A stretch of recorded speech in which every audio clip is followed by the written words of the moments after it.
পরিস্থিতিটা হচ্ছে যে অনেক উত্তেজনাপূর্ণ, অনেক আনন্দঘন মুহূর্ত শেষ পরিস্থিতি, কারণ আগামীকাল সকালবেলা ইলেকশন। সবাই খুব আনন্দঘন মুহূর্তে আছে, তাই না? সবাই সবার সাথে দেখা সাক্ষাৎ করছে, সবাই সবার কাছে ভোট চাচ্ছে, আমরাও সবার কাছে ভোট চাচ্ছি।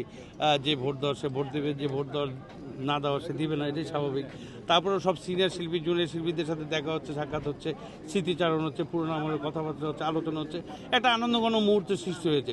আর শিল্পী সমিতির ইলেকশন মানেই শিল্পীদের মিলন মেলা। প্রত্যেক 2 বছর পর পর 1 মাসের জন্য শিল্পীদের মিলন মেলার সৃষ্টি হয় এই ইলেকশনের মাধ্যমে।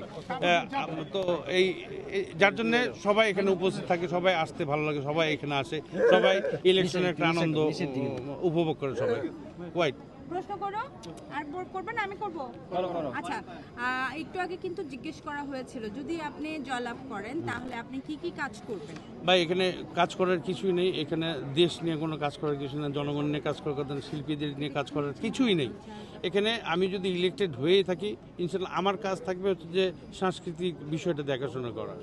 আমার কথা হচ্ছে যে আমি আমার বন্ধুকে টিকে রাখার জন্য, আমার বন্ধুকে আরও আজীবন বাঁচিয়ে রাখার জন্য আমি আমার বন্ধুর জন্য একটা টুর্নামেন্ট ছাড়বো, হয়তো ব্যাডমিন্টন টুর্নামেন্ট, নাহলে ভলিবল টুর্নামেন্ট, নাহলে 6 A cricket tournament, Salman Shah city tournament ছাড়বো।